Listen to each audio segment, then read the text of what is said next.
25장 14절에서 30절까지 말씀입니다. 마태복음 25장 14절에서 30절까지 말씀. 한 주일 동안도 세상에서 치열한 전투를 싸우시고 승리하고 돌아오시는 애 많이 쓰셨습니다. 힘드셨죠? 오늘 우리가 함께 살펴볼 말씀은 주일학교 때부터 너무나도 많이 들었던 너무나도 잘 아는 본문입니다. 달란트비유.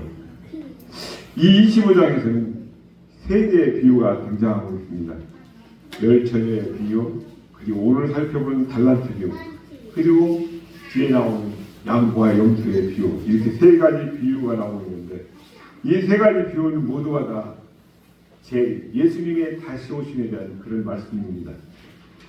오늘 비유의 말씀을 살펴보려면 먼저 바로 앞달락의 13절의 말씀을 먼저 살펴보고 오늘 비유 말씀을 살펴보야만 됩니다. 왜 그러냐면 13절을 보시면 그런즉 깨어있으라 너희는 그날과 그때를 알지 못한다 라고 말씀하시면서 그 후에 이 비유의 말씀을 하시기 때문에 바로 13절의 말씀과 지금 이 말씀이 연결되어 있다고 그렇게 봐야 됩니다.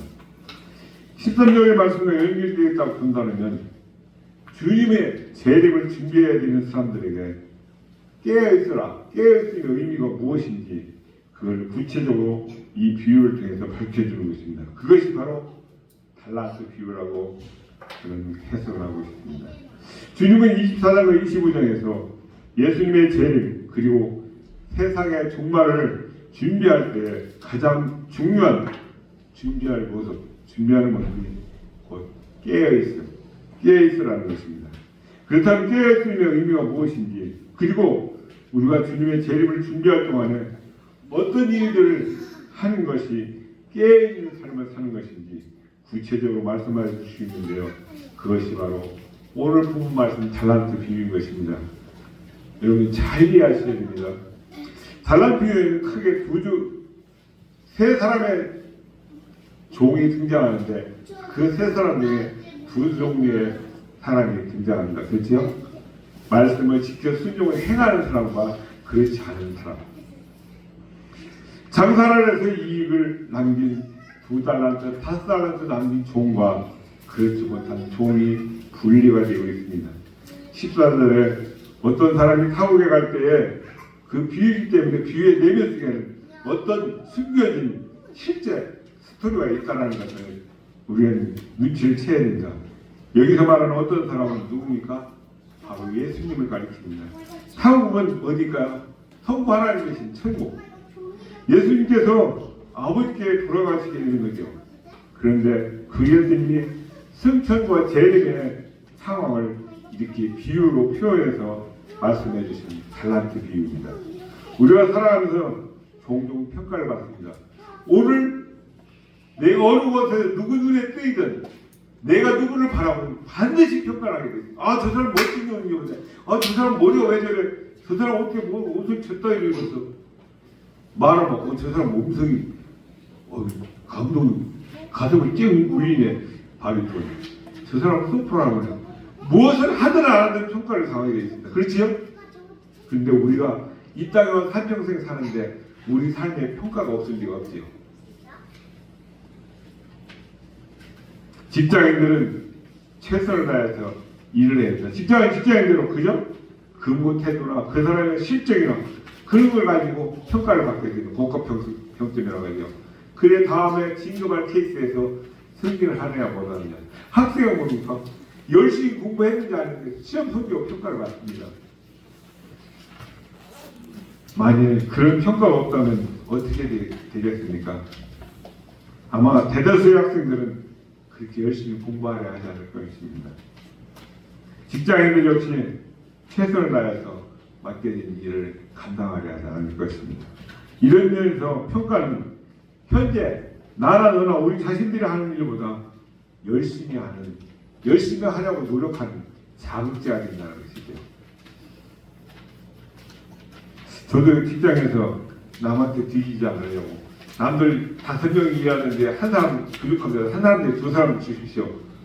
그거를 한 사람 아웃시키고 줄이고 더 빨리 끝내는 그래 실제로 어머니고, 야, 한 사람이 연봉이 얼마입니까? 최하 5천만 원, 6, 7천만 원.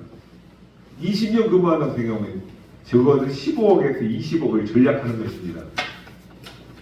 우리는 그 경영하는 원리, 경영 원리가 뭡니까? 10사람이 할 일을 8사람이, 7사람이 하면 그만큼 세이브가 되는 것이죠. 근데 그걸 주인이 자기 혼자만 착복하면 그렇게 열심히 할 사람이 없습니다. 그 3명의 몫에 그 세이브된 남는 돈은 주인은 20%나 10%, 나머지 근로자들에게 배분한다면 누가 열심히 안 하겠습니까? 근데 워낙 없던 세상에서 살던 우리 민족이다 보니까 그런 기업과 마인드를 가진 사람이 그다지 많지 않다 보니까 요즘 이런 사태까지 온 것입니다. 힘없는 약자들이 모여서 저도 한때는 했지만 민주노총, 노동조합이라는 그런 힘없는 사람들이 모여서 우리의 몫을 찾자. 그것이 이상한 사람들에게서 조종받고 그렇게 지금까지 왔는 그런 상황입니다. 첫 번째로 타국을 가는 어떤 사람이 자신의 3명의 종에게 각각 무엇을 맡겼습니까? 그리고 올해로 돌아와서는 어떤 일을 하고 있습니까? 14절, 15절 우리 함께 읽어보겠습니다. 시작! 또 어떤 사람이 타국에 갈 때 그 종들을 불러 자기 소유를 맡김과 같으니 각각 그 계명대로 한 사람에게 금 5달란트를, 한 사람에게는 2달란트를, 한 사람에게는 1달란트를 주고 떠났다니. 어떤 사람이 야 이제 나도 일할 만큼 했고 이게 나이가 먹으면 더 늦게 돼, 여행이나 좀 해야 되겠다, 그렇게 마음을 먹었는 것 같습니다. 그래서 외국을 가면서 종들을 믿을만한 종들이 여러 명 있었겠죠. 그 중에서 뽑아서 불러서 자기 소유를 맡깁니다.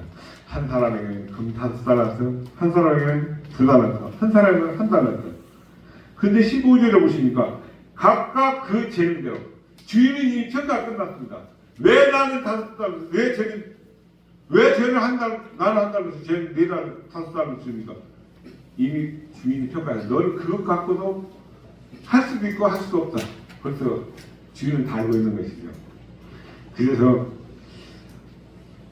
3명의 종들의 재능을 보고 이미 알았기 때문에 각각 다른 양의 달란트를 맡겼다는 뜻이 되죠. 달란트는 화폐 단위입니다. 지금 500원, 1000원, 만원, 5,000원, 5만원 이런 게 있는 토익처럼 각각 다른 양의 달란트를 맡겼는데요. 그 종도 주인의 입장에서 보면 얘는 탁월한 환경, 가정하기 위해서 얘는 경영이라는 걸 몰랐었네요. 오직 자기만 얘는 맡기는 일도 제대로 못하는 애예요. 이미 개인의 재능을 다 평가를 끝났습니다. 주인의 입장에서는. 그러나 핑계가 될 수 있겠죠. 재능이나 어느 사람, 탁월한 가정경영도 사람이 다 차이가 있습니다. 똑같을 수 없습니다. 그렇죠? 왜 한 달 한 시간 모임이 뱃을 때 하는 손가락도 다 길이, 모양, 기능이 다 다른데 똑같은 건 기계, 로봇을 갖다 놓고 사용해야 됩니다. 4달란트 받은 종도 있고 2달란트 받은 종도 있고 1달란트 받은 종도 있는 것처럼 재능이나 은사를 남보다 더 많이 받은 사람도 있고 그렇지 못하는 사람도 있고 탁월한 가정형편이 남보다 더 나은 사람도 있고 그렇지 못한 사람도 있습니다. 제가 병원에 취직을 해서 군대 갔다 온 이후입니다. 군대 가기 전에도 했지만 기독봉사에 신우에서 여행을 가는데 하루 종일 옆좌석 앉은 사람이 정말 준수하게 마스크를 생겼는데 말이 없어요. 그래서 저는 닥터가 아니다 보니까 원래 높은 사람이 낮은 사람 쉽지 않습니다. 낮은 사람이 시기 질투 뭐 이런 거에 해서 높은 사람을 씹는 거지. 나도 힘을 강한 사람을. 그죠? 아닌가요? 그래서 제가 그랬습니다. 야, 병원에 가면 의사가 되고 학교에 가면 선생님이 되고 회사에 가면 회사원 되고 공무원 공직서에 가면 공무원 정규직이 되지. 그 나머지는 힘을 못 핀다. 맞죠? 나도 과거에 이 얘기 해봤는데 가정 형편이 어려워서 내가 학원 한 번 못 가봤고 학원을 학업자도 몰랐고 창고 사는데 전부한 것도 제대로 못 사서 보였는데 그래도 나도 그랬는데 부모님 잘 만나서 가정 형편이 좋아서 학원 다니고 과외 받아서 의대 갔다고 랬을 때 말이야. 뭐 해보면 내만큼도 요령도 없고 머리도 안 돌아오는데 목에 힘주고 다닌다. 하루 종일 그런 식으로 얘기해보면 나중에 오면 그 사람 방사학과 과장이라 얼마나 제가 쪽팔렸겠습니까? 근데 그분이 그렇게 저를 벽 없이 허물 없이 자기가 몰랐던 부분을 제가 한쪽을 다 들춰줬다는 것이죠. 그렇습니다. 우리는 자기가 보는 쪽만 보는 것만 얘기, 자기 뒤통수 자기가 다 설명할 수 있습니까? 거울 없이? 그 어떤 사람도 도구 없이 자기 뒤통수를 본 사람은 아무도 없습니다. 그렇다면 아무리 많이 알아도 자기 반쪽은 모른다는 사실을 인지하고 들어가야 됩니다. 그렇죠? 아닌가요? 우리 19절을 보면 오랜 후에 그 종들의 주인이 돌아와 그들과 결산하였어요. 결산, 계산, 골치 아프지요. 그죠? 탕으로 떨어졌던 주인이 언제 돌아왔습니다. 그리고 세 명의 종을 부릅니다. 주인이 왜 왔습니까?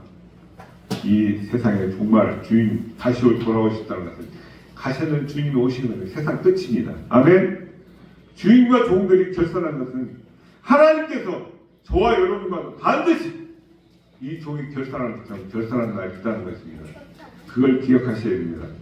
하나님은 저와 여러분의 맡기신 달란트를, 즉 우리 각각이 다른 받은 재능이나 은사, 탁월한 가정 형편 등을 어떻게 선용했는지, 어떻게 사용했는지를 결산하시고 평가하실 것입니다. 아멘. 이 사실은 저와 여러분이 가진 재능이나 은사, 탁월한 가정 형편 등을 나의 마음대로, 나의 생각대로 사용해서는 안 된다는 것을 가르쳐주고 있습니다. 나의 재능이나 은사가 탁월한 가정 형편은 우리의 것이 아닙니다.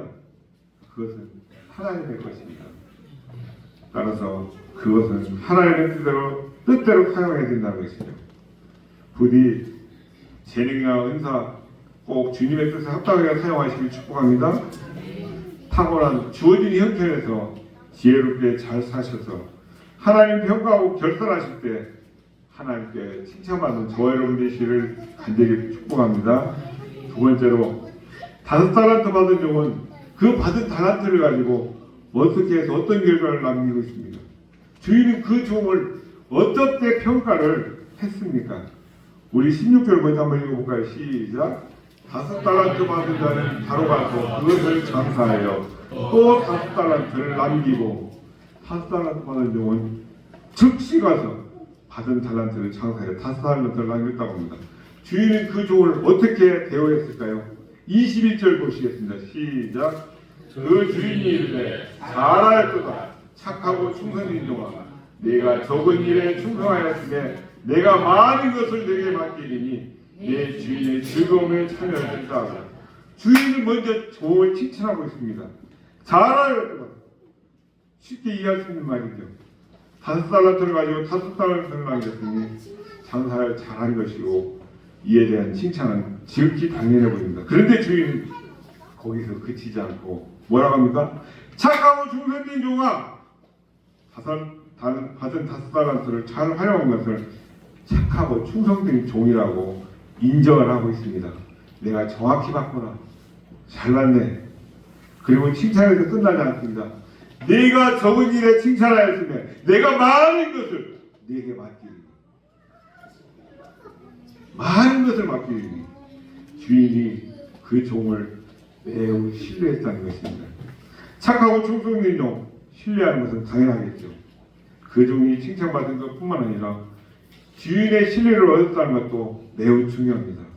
이어서 주인은 그 종에게 내 주인의 즐거움에 함께 참여할지다.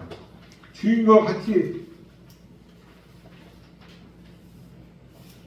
만찬에 참석한다. 저 사람 집에 돈 많이 벌어 돈에 한턱 낸데, 근데 저 좋은 거 어떻게 하지? 주인 옆에 오른쪽에 가서 있지? 상무님 서 계실 줄 알았네. 상무님 저거잖아. 그래 종이 감히, 야, 저 주인이 종이 넌 내 옆에 와서 나랑 같이 즐기자 인정했대. 구체적으로 즐거움이 무엇인지는 알 수 없지만 아마도 주인들은 그 즐거움을 함께 누리게 된 것으로 그 단순하게 봐도 그것만으로 축복이 아닐 수 없겠죠. 저와 여러분 모두 다스다는 받은 종처럼 받은 재능이나 은사, 탁월한 가정 형편들을 선용함으로써 하나님께 칭찬과 신뢰를 얻고 주인의 즐거움에 참여하게 되길 주님의 이름으로 축복합니다. 세 번째로 2달란트 받은 종은 그 받은 달란트를 가지고 어떻게 해서 어떤 결과를 남겼습니까? 주인은 또 그 종을 어떻게 대하고 있습니까? 우리 17절 먼저 읽어볼까요? 시작. 2달란트 받은 자도 그같이 하여 또 2달란트를 남겼을 때 그같이 하여 뭡니까? 예파하고 있는 말은 그 2달란트 받은 종도 5달란트 받은 종처럼 바로 가서 받은 달란트로 장사를 해서 2달란트를 남겼다는 것이죠. 그리고 그 남은 2달란트를 주인에게 내어드립니다. 주인은 그 종을 어떻게 대우했을까요? 23절 읽어보겠습니다. 시작. 그 주인이 이르되 잘하였도다. 착하고 충성된 종아, 내가 적은 일에 충성하였으며 내가 많은 것을 내게 맡기리니 내 주인의 즐거움에 참여할지도 하고. 주인은 5달란트 받은 종과 남긴 종과 똑같이 대우해 줬습니다. 정말 똑같습니다. 21절과 23절은 단어 하나 틀리지 않고 똑같습니다. 그렇기 때문에 2달란트를 받고 2달란트를 남긴 종이 받은 대우는 그 자체에 대해서는 따로 설명할 필요가 없을 것입니다. 그러나 여기서 우리가 생각해야 될 것이 한 가지 있습니다. 남긴 달란트의 절대량은 차이가 있지만 퍼센트로 이윤을 남긴 것은 2달란트나 5달란트 똑같습니다. 100%를 남겼죠. 그죠? 둘 다 똑같이 최선을 다했다는 이야기일 것입니다. 그것을 주인이 확실하게 알아주고 있다는 게 사실입니다. 앞에서 이 비유에서 달란트는 재능이나 은사, 탁월한 가정 형편을 가르친다라고 제가 설명을 드리고 시작을 했습니다. 일반적으로 사람들은 많이 받은 사람이 더 유리하다고 생각할 수도 있을 것입니다. 재능이나 은사를 많이 가진 사람, 탁월한 가정 형편이 좋은 사람은 여러 가지 측면에서 유리한 것은 사실일 것입니다. 그리고 너무나 당연하도 재능이나 은사를 적게 가진 사람, 탁월한 가정 형편이 좋지 않은 사람은 불리하고 살아가는 것조차도 힘겨울 때가 있습니다.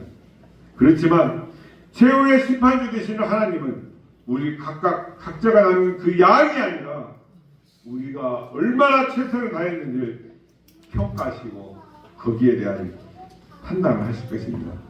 쉽게 말씀드리면 5달란트 받은 종이 3달란트나 4달란트를 남겼다면 하나님은 2달란트를 받아 2달란트를 남긴 그 종을 더 높이 평가하셨을 것입니다. 인간적으로는 3달란트나 4달란트 남긴 것이 2달란트 남긴 것보다 더 많지만 많이 평가하겠지만 하나님의 기준은 그게 아니라 최선입니다. 내가 최선을 다했는데 내 주어진 형편 속에서 얼마나 많이 이윤을 남긴 게 아니라 우리가 다른 사람들에 비해서 재능이나 은사가 부족해도 탁월한 가정 형편이 어려워도 나의 삶에서 최선을 다해 내가 가진 것을 선용하며 살아간다면 하나님께서 인정해 주신다는 것입니다. 얼마나 기쁘고 감사한 일입니까? 금수저, 은수저, 흙수저 한때 많은 코믹한 이야기를 많이 전해졌죠. 탁월한 가정 형편이나 배경을 강조하는 이 시대에 이것저것 사정 봐주지 않고 겉으로 드러나는 그 스펙이나 재능으로 사람을 평가하고 판단하는 시대를 우리가 지금 살아가고 있지만 얼마나 많이 남겼는가 보다는 얼마나 최선을 다했는가를 보시는 하나님이 우리를 지켜보신다는 그 사실을 기억하시기 바랍니다. 비록 가진 것이 적어도 조건이 불리해도 하나님 앞에서 최선을 다해 내가 가진 것을 선용하며 살아갈 것이기를 간절히 바랍니다. 네 번째입니다. 그렇다면 다른 종류의 사람 생각해 보겠습니다. 1달란트 받은 종은 그 받은 달란트를 가지고 어떻게 하고 어떤 결과를 내놓고 있습니까? 그리고 주인은 그 종을 어떻게 대하고 있습니까? 우리 18절 한번 읽어보겠습니다. 시작. 1달란트 받은 자는 가서 땅을 파고 그 주인의 돈을 감춰주었더니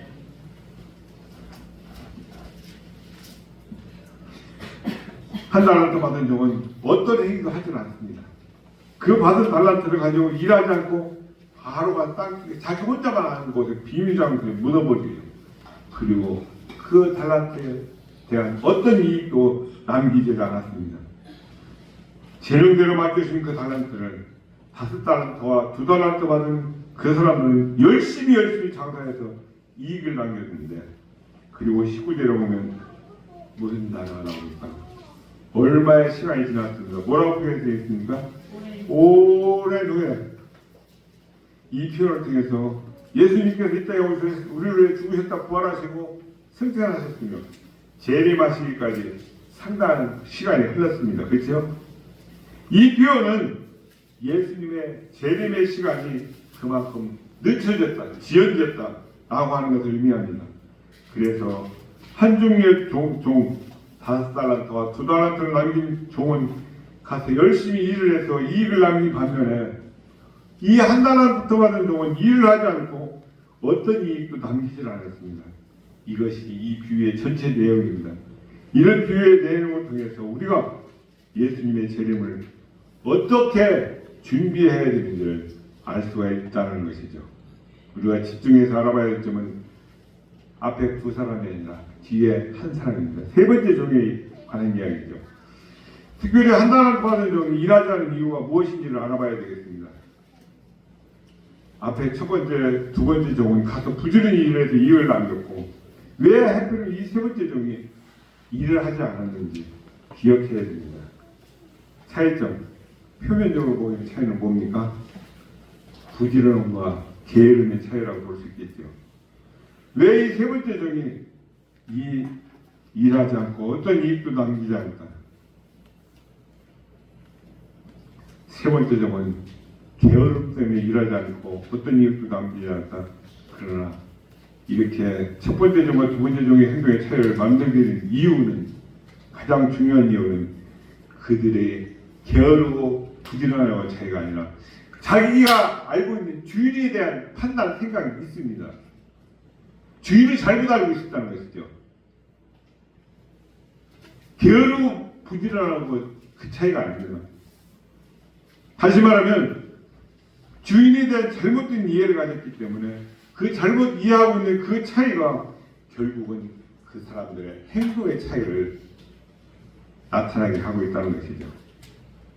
이해되십니까? 18절을 한번 읽어보겠습니다. 시작. 1달란트 받은 자에게 가서 땅을 파고 그 주인의 돈을 감추어뒀더니, 이 1달란트 받은 종은 달란트를 가지고 땅을 파고 주인의 돈을 감추어뒀다. 그리고 결산할 때 주인에게 그 돈을 그대로 내어줍니다. 다시 말하면 주인에 대한 잘못된 이해가 가져온 결과는 모두 그렇습니다. 1달란트 받았던 종은 24절을 보십시다. 24절 시작. 1달란트 받았던 자는 와서 이르되 주인이여, 당신은 굳은 사람이라 심지 않은 데서 거두고 해치지 않은 데서 모은 줄을 내가 알았습니다. 이 1달란트 받은 종이 주인에 대해서 완전히 오판을 하고 있습니다. 뭐라고 합니까?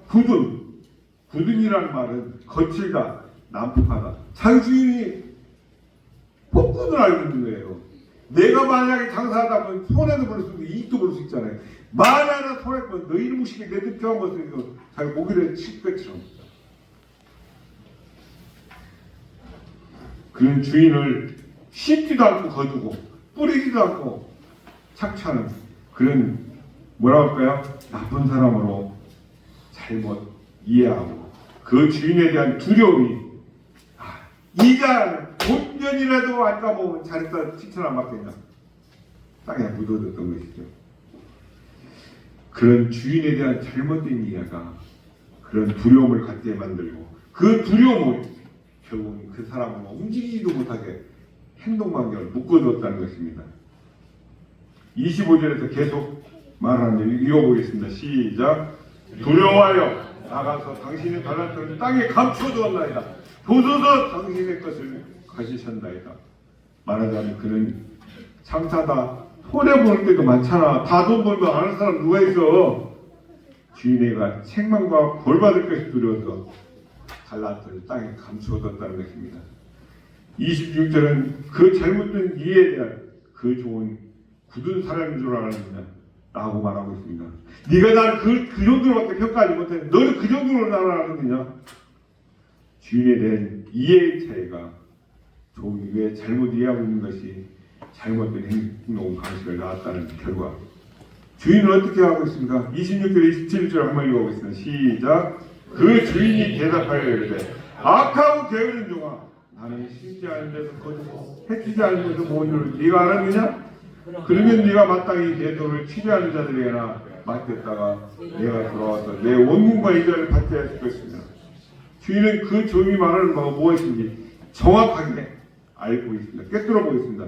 악하고 게으른 종아, 이 말이 너는 악하고 원래부터 게을렀던 놈이다. 세 번째 중에 가장 큰 문제는 게으른 것, 나태함, 그것 자체라기보다는 그 게으름과 나태함을 가져오게 만든 주인에 대한 잘못된 판단, 잘못된 이해라는 것입니다. 타국에 가서 달란트를 종들에 맡긴 주인, 그 달란트를 맡은 종들이 이렇게 두 종의 각각 다른 행동들을 만들어내고 있습니다. 첫 번째와 두 번째 중에 5달란트와 2달란트 받은 종들은 뭡니까? 열심히 일해서 5달란트와 2달란트를 남기고 있지요. 그런데 그들이 그렇게 받을 만큼 남길 수 있던 이유는 주인에 대한 오해하지 않고 주인을 똑바로 바르게 알고 바르게 이해했다는 것입니다. 반면에 1달란트 받은 종은 일을 하지 않고 달란트를 땅에 감췄다가 주인이 왔을 때 그대로 내놓습니다.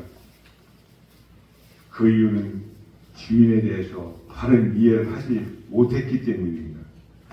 주인에 대한 오해를 불러일으키고 그 주인에 대한 두려움이 생기게 되면 그 두려움이 그의 행동을 잘못되게 만들었다는 것입니다. 이게 이 비유에서 매우 핵심이 되는 중요한 부분입니다. 비유에 나타나는 주인에 대한 종의 잘못된 이해가 무엇을 의미하는지 구체적으로 살펴보는 것 또한 중요하겠죠. 종의 잘못된 이해를 마태복음 24장과 25장 종말 비유의 문맥에서 종이 도대체 왜 이처럼 주인을 잘못 이해했는지, 잘못한 이유가 무엇인지, 다시 말하면 주인에 대해 잘못 이해하고 있는 것이 24장과 25장 단락에서 무엇을 의미하는지 살펴보는 것 중요하겠죠. 주인에 대한 종의 잘못된 이해는 우리가 주님이 이 땅에 다시 오신다고 말씀하셨기 때문에 우리는 그 다시 오실 주님을 기다리고 있지 않습니까? 종말에 대한 잘못된 이해를 너희들이 할 것을 미리 비유를 통해서 설명해 주시는 것입니다. 이 비유의 핵심이 겁니다. 아마도 내가 떠나서 보혜사 성령을 너희들에게 보내주지만 그때는 모두가 다 성령님을 모시고 살아는 그런 문제가 없는데 10분이라고 다 성령을 모셨을까요? 제가 목사지만 아닙니다. 제가 말씀드렸죠. 이 거창에서 나름대로 날고 기고 하다가 카톨릭 신자 전도에서 그분이 은혜 받고 열심히 구매해서 신장을 나가서 어느 교단이라고 말씀 안 드리겠습니다. 우리 교단 아닙니다. 개척을 해가지고요. 700명 출석하는 교회. 700명이면 도시에서 무시 안 당합니다. 출석교인 700명이면 저희들 등록교인이 1000명 이상입니다. 1500명. 근데 23년 만에 목회를 접고 다시 내 고향으로 난 나의 고향으로 돌아간다. 내 고향으로 날 보내기로 카톨릭으로 돌아갔답니다. 그래서 제가 그랬습니다. 그 사람 목사 헛질을 했습니다. 가짜 목사입니다. 구원 없습니다. 그 사람. 구원 있다면 카톨릭으로 다시 돌아갈 수가 없죠. 왜요? 카톨릭이 다는 아니지만 그 중에 많은 사람들이 하나님의 말씀인 성경 말씀보다 살아있는 그 사람 곧 죽을 교황의 말이 우선이 더 권위 있다고 하는 사람들인데 그 자체가 잘못된 겁니다.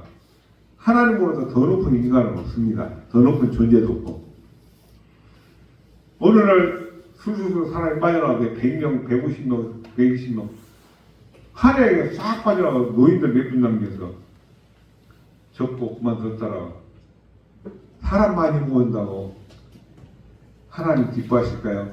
물론 알곡들이 많으면 기뻐하시겠죠. 하나님은 추수 때에 양을 따지시는 게 아니라 질, 퀄리티를 따지십니다. 진짜 알곡이냐 가락이냐. 남들 창문 열어놓고 자기도 창문 열어놓고 수수할 거에서 수학 들어가서 씨도 안 뿌린 것이 남의 탈구에서 알곡 갖다 씻고 남의 쭉쭉 있는 거 나는 주거리에서 갖다 놔야지 실컷 밤새껏 남 볼까봐 창고에 담아다 창고에 아무리 많이 싸놓으면 뭐 하는 짓입니까 그게. 남은 나중에 가면 쓰레기지. 우리 잘 하셔야 됩니다. 오늘 이 말씀을 제가 왜 이렇게 길게 늘어놓고 초등학교 애들만 한 말 또 하고 한 말 또 하냐 하실 것 같지만 이만큼 중요해서 주님이 미리 우리에게 말씀을 해주시는 겁니다. 주님의 재림에 하시는 그 시기나 때에 관해서도 우리는 관심이 가질 필요가 없습니다. 한때 2000년 1905년 10월 며칠 전 세계에서 비디오 카메라가 그때 비디오가 나온 지 얼마 됐을 때입니다. 기자들이나 들고 다닐 때 우리는 다 오늘 뭐 한다고? 휴거 받는다, 들림 받는다, 와서 치료하라, 희론 있고 했습니까? 안 했습니까? 이장님이 지금 뻥치고는 학생의 예언을 그렇게 그게 무슨 지도자가 목회자입니까? 아니 그 기억적으로도 중학교 2학년 중학생에 있는 그 예언이 가정에서 인용할 때 지가 하는 것처럼 해놓고 책임질 때는 학생 핑계대고 우리가 주님 재림 전에 어떤 징조를 찾거나 어떤 특정 날을 기다리고 있다면 그것은 종말에 대한 잘못된 이해를 하고 있다는 것입니다.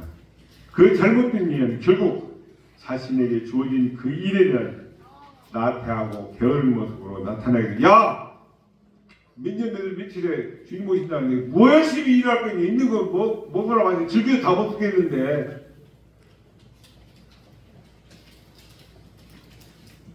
그러기에 주님에 대한 잘못된 종의 이해는 결국 마태복음 24장과 25장을 살펴보면 종말에 대한 그리고 주님의 재림에 대한 잘못된 이해를 의미하는 것이 됩니다. 주님은 잘못된 이해로 인해서 주님의 재림에 잘못된 그 이해가 잘못된 행동을 만들어내게 한다라고 벌써 2000년 전에 말씀하시는 그대로 이루어지잖아요. 지금 주변에서 여기가 참이다 저기가 참이다. 야 와봐라. 요새 최근에 정통교단이라고 물론 우리 고신에서는 이단이다라고 했지만 한참 잘 나가는 다락방 광수 이야기 내력 아시죠? 사람 몇천 명, 몇만 명 모였다고 전국에서 버스가 몇십 대씩 주일날이면 주말에 내려와서 한다. 그래서 뭐가 어땠던 거예요? 말씀드렸다. 야 수겠다 다 따라와라. 가서 어린이집도 말했어요. 그 뒤는 말 안 하겠습니다.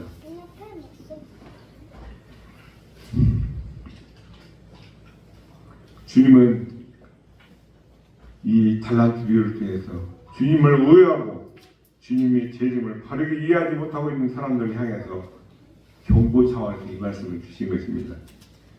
잘못된 이해를 통해서 잘못된 행동을 만들어내고 있는 사람들 니들 그러지 마라 경고하시는 이 말씀. 그래서 이 달란트 비유의 핵심은 열심히 일하고 있는 도중에가 사는 그 이야기보다는 이해하지 않고 게으른 종에게 경고하는 말씀이죠. 도대체 이 종이 주님이 이 땅에 다시 올 때까지 왜 일을 하지 않고 제 이름을 써뜨렸을까? 이 비유를 저와 여러분을 적용해 본다면 저와 여러분도 역시 주님으로부터 달란트 받은 주님의 제자들에 속하는 것이죠. 달란트 받았다고 하는 것은 그것을 어떻게든 사용해서 이익을 남겨야 한다는 의미가 담겨져 있습니다. 그렇다면 주님께서 저와 여러분에게 주신 달란트는 무엇입니까? 주님께서 제자들에게 말씀하신 것처럼 주님께서 이 땅에 다시 오실 때 그때 주님께 집중하지 않는 것 언제 오실는지 그때 집중하는 것이 아니라 주님께서 제자들에게 말씀을 가르치고 그들의 병곤치고 귀신 쫓는 그 권능을 주시고 그들을 특별히 훈련시켜서 그들에게 주님의 제자로 삼으신 그것을 기억하면서 저와 여러분도 주님의 제자들이기 때문에 주님께서 우리 각자에게 맡겨주신 그 일들 그것이 교회의 일이건 지역사회의 일이든 아니면 가정의 일이든 그 어떤 것이 되었든 간에 주님이 맡기신 그 일에 저와 여러분은 최선을 다해서 주님의 제자로서 이 땅에 하나님의 나라를 세워가는 것 그렇게 하라고 주님께서 맡겨주신 그 일 부지런히 감당하는 것이 바로 주님께서 저와 여러분에게 맡기신 달란트를 활용하고 선용하는 것이 의미가 될 것입니다. 저와 여러분을 주님께서 구원해 주셨고 하나님의 자녀가 된 권세를 주신 그 주님. 그러기에 우리가 이 땅을 하나님의 은혜로 예수 그리스도의 보혈과 예수 그리스도의 능력으로 우리는 이 땅을 살아간다고 고백하고 있습니다. 그렇게 우리가 이 땅을 그리스도로 살아가게 만든 것을 예수님의 보혈이죠. 주님의 보혈, 주님의 은혜가 예수님의 십자가에 사건 바로 예수님께 맡겨진 달란트입니다. 예수님은 십자가에 죽으러 이 땅에 오신 분입니다. 그렇게 우리가 이 땅을 살아가는데 달란트를 특별하게 우리가 이 땅에 생활할 때 받은 그 재능으로 생각할 수 있지만 우리가 그리스도인이 되어서 그리스도인으로 살아가게 만드는 것이 바로 달란트라는 것입니다. 마태복음에서 말하는 달란트는 재능을 달란트라고 보다는 내가 예수를 믿고 예수님께로부터 받은 그 은혜들을 가지고 내게 맡겨진 이게 이거구나. 나는 성경이 좋아. 나는 교회에서 쓸고 닦고 봉사하는 게 너무 좋아. 나는 나가서 예수님 믿으세요. 저는 우리 각자 다 다른데 똑같이 다 다른 목사로 다 다른 거 아닙니다. 그렇죠? 저분 누구 만나서 뭐 전하는 게 죄송합니다. 이해하시죠? 누구 설득시키는 그분은 그걸 해야 돼요. 안 하면 못 사는 거예요. 나는 섬기는 걸 좋아해요. 저는 조금 보니까 섬기는 걸 좋아하는 것 같아요. 그 일하는 거. 놀고 있는 거, 목청에 목 때리고 있는 건 죽으면 계속 목 때리고 있을 건데. 그치요? 참. 각자 다르겠지요. 주신 은혜, 그 받은 것들, 그 은혜로 살아가는 우리들. 달란트를 가지고 열심히 일하고 열심히 살아가는 것. 받은 것을 가지고 이익을 남기는 것이라는 것입니다. 그렇게 이익을 남기고 장사에 배가의 이익을 남길 때 주님이 우리에게 오셔서 저와 여러분을 칭찬하시고 근데 여기서 한 가지 기억할 것이 있습니다. 한국산 달란트를 2달란트 받았는데 나는 평신인데 집사인데 나 5달란트 받았는데 나 짐이 무겁습니다. 하실 분 없겠죠? 제가 지난번에 포도원 농장 비유 이해하시지요? 난 새벽 6시 니는 까불지 마. 나는 이만큼 인경만 일찍 팔려가잖아. 저것들은 오늘 팔려갈 수가 있나. 아주 열심히 일했는데 대단할 때 다 쏟아버리는 거야. 잘 생각하세요. 신앙생활 열심히 하는 교회에서 한 번 잘못된 행동을 다 폭삭 스스로 뜯고 은혜 못 받는 바보 되지 마시라는 얘기입니다. 저것들 언제 왔냐? 너 언제 왔냐? 나 점심 먹고 3시쯤 왔는데 너는? 나는 5시에. 이 자식아 너는 그런 거 1시간도 일어났잖아. 너 얼마 받았어? 한 달러도. 한 데나리오. 뭐? 그럼 우리는 제대로는 7배, 5배에서 일해서 좀 5배나를 줄란가? 아침에 계약한 까마득히 잊어버리고 환경에 따라 지만대로 판단하고 이거 봅시다. 지금 뭐 하는 거예요? 장난하는 거예요? 제비 주고 가서 1시간도 일하는데 한 달을 줬다며. 나는 아침 6시부터 하는 거 알잖아. 뭐 하는 거예요? 너 받은 거 나랑 그렇게 계약했잖아. 내가 너한테 뭐 잘못했어? 사기쳤어? 거짓말했어? 네 거 받았으면 다 이 사람아. 뭐가 잘못했어요? 우리 성경에는 이미 모든 답을 다 주셨습니다. 성경 결코 어려운 거 아닙니다. 그 시대마다 최하위 사람들이 다 읽고 이해할 수 있는 게 성경입니다. 우리가 라틴어나 히브리어, 헬라어, 히브리어를 헬라어 그거 영어로 한자로 하는데 거의 우리말로 어렵다. 여러분 읽어보세요. 하나님 제가 말씀드렸잖아요. 나도 나름대로 연봉 받아가지고 떵떵거리고 할지 못할지 다 하고 할 만큼 되는데 부르시는 게 푹 껴서 갔던 직장 때리치고 왔는 놈한테 일어나 보세요. 집사님들이 지금까지 머릿속에 들었던 건 다 개쏘니까 버리세요. 그럼 어떻게 했습니까? 오늘부터 네가 성경에 있고 네가 하나님 만나고 네가 받으는 대로 내가 이 소리를 하려고 왔냐. 근데 가서 무릎 꿇고 기도할게요. 그게 맞는 거예요. 우리 각자 목사님이 설교 잘못 가르쳐서 내가 이랬습니다. 원망하지 마세요. 그게 핑계입니다. 우리가 글을 모릅니까? 말씀을 안 주셨습니까? 내가 게으르고 내가 관심이 없어서 안 읽고 안 깨달은 거죠. 하나님 도대체 한글 다른 사람도 하고 해봤는데 나는 뭡니까? 나는 하나님 버린 자식입니까? 어느 날 아하 아하 아하 제가 설교 남의 설교 누가 그 존경한 굉장한 설교가들 저 인용 안 하는 이거래요. 그 사람도 사람이고 저도 인간이고 하나님께로 보고받는 게 여러분 가문데 땅속에 파서 시큰 나올 축구로 나오는 물 받아 먹어야 되니까 남의 수요에 나오는 또랑을 그 걸려서 먹어야 됩니까? 물론 거기 영양분도 있고 냄새나는 거지만 내용물은 다르겠지만 저는 꾸정물 안 먹겠습니다. 신선한 물 먹기.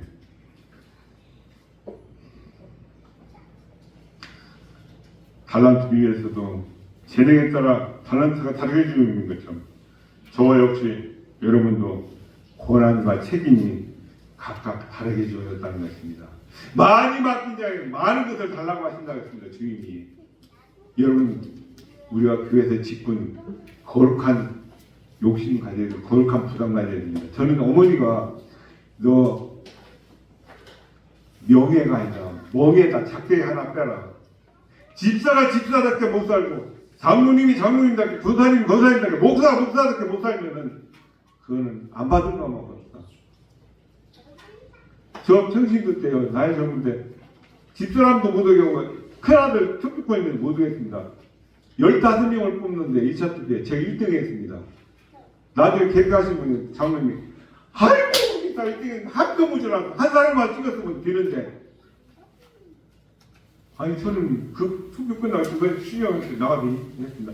저는 제가 헌법재료가 공부를 하고 보니까 장로님이 하셔야 될 일이 그 성도가 얼마나 많습니까? 800명 출석하는 교회인데 그 주간에 목사님 설교하신 걸 성도들이 잘 지켜 행하는 게 일일이 신방에서 보고서 아이고 너 직장생활은 어디 6시에 마치고 밥 먹고 8시에 남의 집 신방에서 저는 그런 헛되게 있으나마는 장로는 안 하겠습니다. 퇴직하고 나서 장로를 맡겨주시면 제가 열심히 최선을 다하겠습니다. 저를 마음써가지고 이제 건방지고 그 다음에 투표를 쫙 떨리더라고. 아유 하려면 멍에 잘한 건지 모르겠지만 저는 핑계대고 그래 빠졌던 적이 있는데요. 우리 이 비유 오죽하는 주님이 이래 말씀하시고 저래 말씀하시고 못 알아듣니까 귀 있는 자는 들을지어다. 아니 선생님 왜 자꾸 비유를 냅니까? 야 이 독사의 새끼야. 니들이 워낙 돌대가리라고 못 알아듣는데 설명 이렇게 하지. 그런 말씀 아닙니까? 어떤 사람은 많이 받았고 어떤 사람은 상대적으로 적게 받았다는 사실. 중요한 것은 나에게 맡겨주신 달란트대로 내가 최선을 다해서 일하는 게 중요하다는 것입니다. 아멘. 그리고 너무 욕심부리지 마세요. 너무 게을르겠습니다. 최선을 다해서 내가 받을 만큼만 내가 5달란트 받아서 5달란트 2달란트 받아서 2달란트 그것만 남겨서 드리면 잘했다 칭찬이 받게 악하고 게으른 동안 책망받고 그렇지 않는다는 것입니다.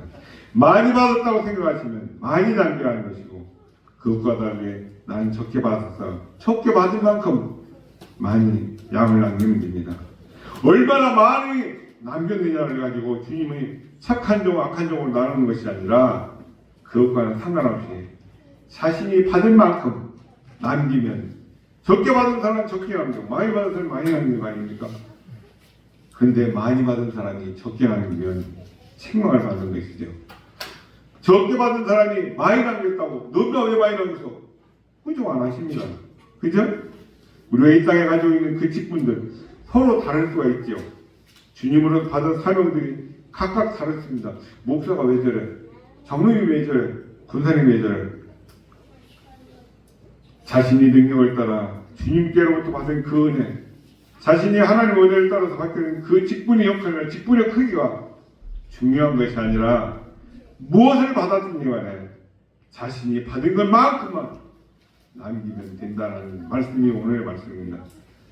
중요한 것은 저와 여러분의 달란트를 주님께서 주신 은혜로 이해를 하셔야 되고 내가 받을 만큼 일하면 되는데 중요한 것은 우리의 주인이 주님이 어떤 분이신지 거기에 오해가 있게 되면 결국은 주님이 주신 그 달란트로 일해서 남기는 것보다도 그 주님에 대한 잘못된 그 오해 때문에 서로를 시기하게 되고 질투하게 되고 다른 것 가지고 집중하게 되면서 그런 것들 무리를 일으키는 것입니다. 우리가 주의해야 되는 것이죠.